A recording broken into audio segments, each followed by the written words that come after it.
On November 6th, 2025, Elon Musk took the stage alongside two dancing robots and put on a masterclass in persuasion. I'm going to say a bunch of things that probably I shouldn't say, but that's what keeps it interesting. In this video, we're going to look at what he did, why it works, and what it can teach us about speaking with influence. So I'm going to jump in and we're going to do analysis throughout the video. I do not own this video. You can find it at the Tesla YouTube channel. It's titled 2025 Annual Shareholder Meeting. It's 2.5 hours long, but Elon Musk doesn't come on till about the 55-minute mark.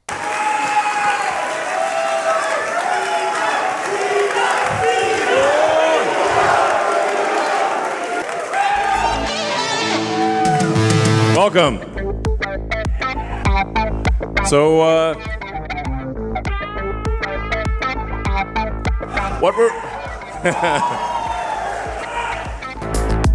those bots are just dancing. There are no wires. Those are actual robots. Thanks, guys. First of all, I'd like to just give a heartfelt thanks to everyone who supported the shareholder votes. And also real quick, if you like communication analysis videos like this and you want to see how people communicate in the world's biggest moments, then be sure to subscribe because I'm going to do a new communication analysis video every Monday and Thursday. Okay, let's get into it. It's hard to get it going, but once it gets going, there's dancing robots, there's upbeat EDM music, all of this fancy lights, and it's a shareholders meeting. So let's talk about the rhetorical situation real quick of the shareholders meeting. We're looking at what, who, audience setting, and the purpose. I try to do this with every one of my communication analysis videos because I believe that yes, we learn from the content, but we learn from the content when it's based in the context. So what's the context? So let's start with the what. It's a shareholders meeting with a live audience and a virtual audience. He's going to have a speech and he's going to do a Q&A. It is a chance for him to share the vision of the company, but also show off what they're working on. Just so you know the context of how a shareholders meeting works, the board of the company, the board of directors, they run the shareholders meeting. They facilitate it. Think about them as the hosts. They'll present updates, proposals, and financial results. The main audience is the shareholders. So this is retail shareholders. If you and I were to buy a share of Tesla stock, we'd be retail. And there are big institutional investors. So think about huge firms like in New York, Vanguard, BlackRock. What the shareholders do is they show up, they listen to the board updates, they vote on proposals, and then they listen to the CEO. So the proposals are anywhere from money to putting people in a spot, taking people out of a spot, coming up with something different. Then the CEO, he shows up and he shares everything about the company. And his goal is to get the shareholder trust because ultimately the shareholder puts the people in the board and then the board gets to control the CEO, gets to fire the CEO. So Elon is going for the shareholder trust, the shareholders vote in the board and the board, it's all a little funny mess, right? But that's kind of what the shareholders meeting is and that's the context. So who we're looking at is Elon Musk. He's the CEO and founder of Tesla, former senior advisor to the president. So he's been in national news forever, international news forever. Ran Doge, also the richest person in the world, over 500 billion net worth, kind of the Tony Stark of our day, right? The setting, he has like 6 bodyguards on stage. It's a cyberpunk Tesla HQ in Austin, Texas. Very techie. He has robots on stage. It's an elevated stage. If you notice, he stands on an elevated stage. Any other speaker standing on the lower stage with like a lectern in front of them. The audience, I had mentioned shareholders in person. There's also virtual people who are watching. There's going to be tech insiders, journalists, and in order to be there, you had to win a drawing as a shareholder. So the people there, it's not like a critical audience, let me just say. These people are excited to be there. They view it as a big privilege that they won a seat there. So what could be the purpose? What's Elon's purpose? He could do a lot of different things. He could build trust. He could inspire. He could get people to buy more stock or Tesla products, influence future votes that the shareholders have. There's a whole bunch there. I'm going to say a bunch of things that probably I shouldn't say, but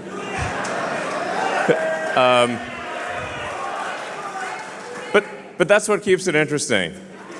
And around our engineering headquarters in Palo Alto, the robots are just walking around the office 24/7 with no one minding them. And then they go charge themselves.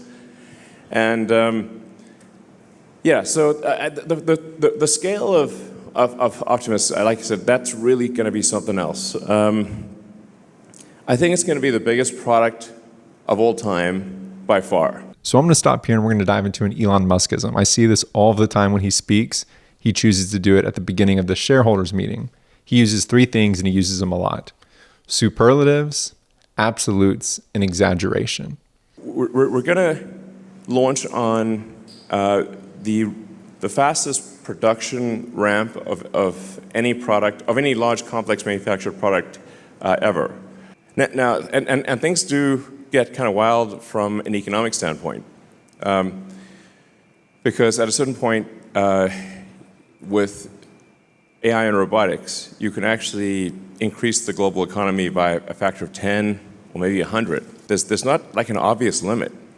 And the Model Y, for example, is the #1 selling car of any kind on Earth. It's theoretically possible to get to a 5-second production time. I feel confident in saying it will be the most exciting product unveil ever. And then we've also built the world's largest supercharger network. So we do a lot of things here at Tesla. And ultimately, you'll be able to go anywhere on Earth using a Tesla supercharger. And we'll talk about what makes the exaggeration, the superlatives, and the absolutes effective. But let's look at some of the ones he said. He said, it'll be the fastest production ramp of any complex engineered product. There's going to be tens of billions of Optimus. It's also going to manufacture 1 billion Optimus a year, and that's going to 100 times the economy. He says the Roadster is going to be the most exciting product reveal ever. They have the biggest lithium refinery outside of China, the biggest supercharger network ever. With their batteries, they're going to double the energy output of the Earth. It's all of these really big, grandiose things. There's a long list of what makes superlatives, absolutes, and exaggeration impactful whenever you're speaking. The first is that it builds emotional momentum with large claims. Whenever you're talking and you're talking really big, especially in the position that Elon's in, his audience is already about him. They're interested in Tesla. They've won a ticket to be here. They'd like to put even more money in Tesla, especially whenever they hear about these exciting things. They get to be a part of the biggest, the best, the fastest. They're going to double the output of the Earth's energy, right? Like these grandiose things. And it's contagious. Whenever you get other people excited, whenever you get them hopeful and optimistic about the future, they're like, let's get into it. And you get an excited crowd. Elon does this really well because he communicates with conviction and certainty. You know, at the beginning of the speech, he has a few moments where he says, I think it's going to be the biggest. I think we get 100 times. But as he goes throughout the speech, that I think goes by the wayside. And he says, it is going to be the most exciting product reveal. We will have the X. We will do X, Y, or Z, right? That starts to drop. It also positions Tesla on the edge. It positions them away from the pack, and he does this in another special way. I'll show it to you soon. It's with this framing. It simplifies complexity. So it's very complex to come up with the biggest production unit of the most complex, or the biggest production unit of a complex engineered unit. But by saying like, hey, don't worry about it. It's going to be the fastest. We're going to have 100 billion a year, and we're going to be able to make them in 3 seconds. It's like, okay. Seeing this probably makes you think of another person who does this a lot, and that's Donald Trump. He uses absolutes all of the time. He says it's the biggest, it's the brightest, it's the best. He's the smartest, the most beautiful, going on and on and on. It's effective, it's impactful, it gets people excited, and you really don't even have to justify it. You're like, oh yeah, it's the best. You know, people often talk about like eliminating poverty, giving everyone amazing medical care.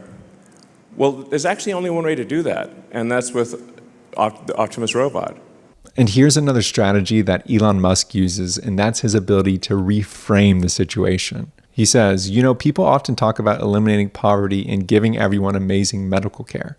Well, there's actually only one way to do that, and that's with the Optimus robot. So 2 of the biggest grievances in the world, poverty and healthcare issues, he has a solution to them.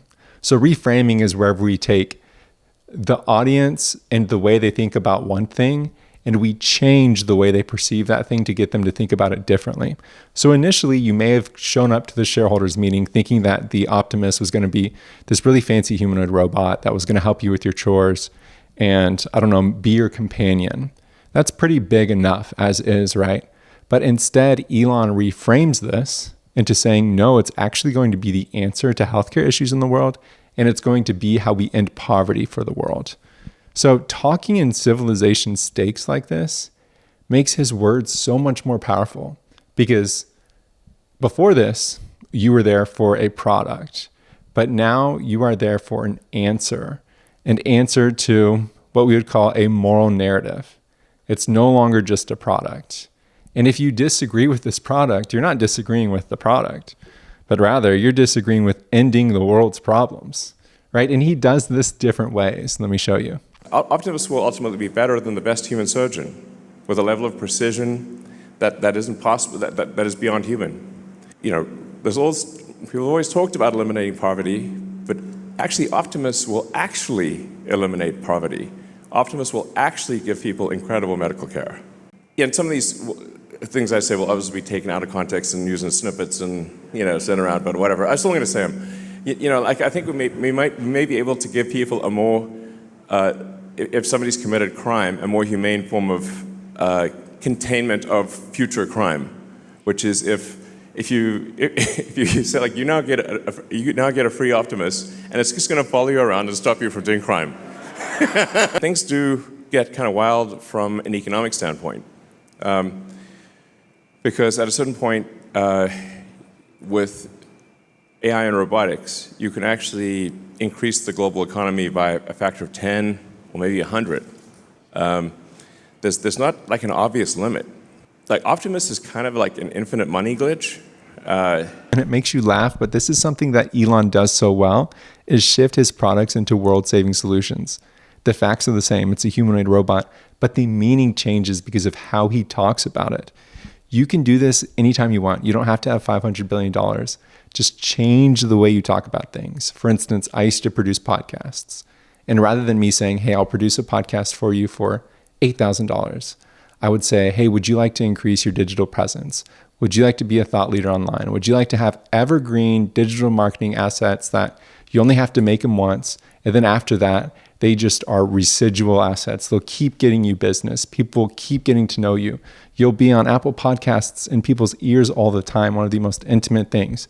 You'll be on YouTube. People will be watching you, and at some point, you get ad revenue and subscribers and partnerships, right? It's much bigger. The facts are the same. It's still a podcast, but the way I talked about it is different.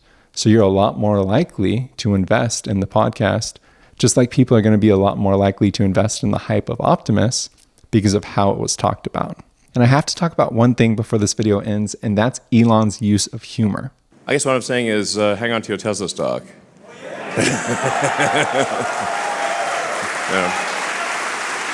Close attention to safety here, because we do want the Star Wars movie, not the Jim Cameron movie. I love Jim Cameron's movies, but you know what I mean. I mean, have you watched any other annual shareholder meeting? I mean, honestly, I was like, if you need to go to sleep, sure. But other shareholder meetings are like snooze fests. But ours are bangers. Look at this. This is sick.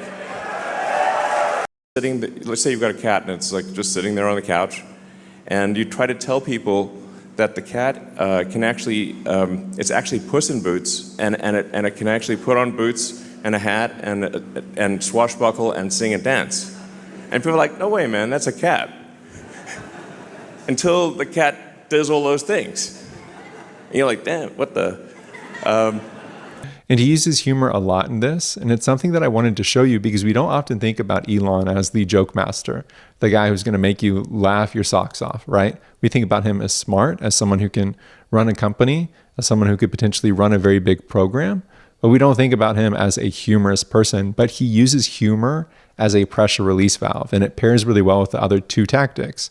For instance, with the exaggeration or the bold statements, he can say a joke after the bold statement, and it almost relieves a little bit of tension. It's like he was able to put a flag in the sand, or put a flag, stake a flag, like make a big position. We're going to have the biggest thing ever. It's going to be an infinite money glitch. That's a very bold claim.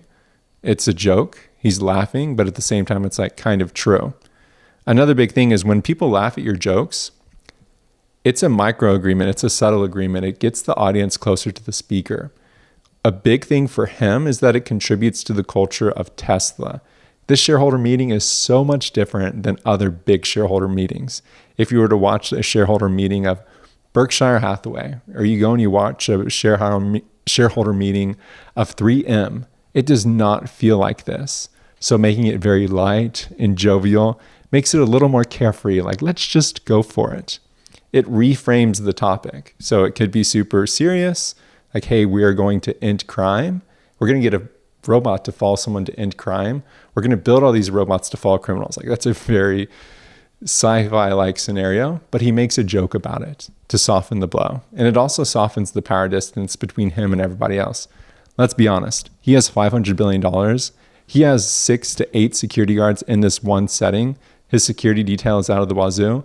More than likely, none of these people are ever really going to hang with him, but they get to laugh with him. So there's a lot that we can learn from this, like reframing something to get your audience to think about it differently, or using exaggerations or absolutes to be able to communicate certainty, even if you're kind of uncertain. And then you can use humor to soften the blow and maybe hedge yourself as a little bit of protection just in case it doesn't work out. Like, hey, I was just joking. And you can use it in your everyday, right? You can do all of these things. I'm sure I missed something. As always, put it in the comments. You all had great comments for the last one. I love reading through your comments, seeing how you interpreted it, seeing things that I missed. If you really liked this analysis, then you may also like the one I did on Cat Williams and Joe Rogan and Shannon Sharp. Whenever Cat Williams blew up the internet, because he used very similar prophetic rhetoric, talking about the future, but this time it was talking about the future of Hollywood. So I'll put that one up. You can go watch that one now. And as always, I'll see you next time. But remember, life is better when you talk to people.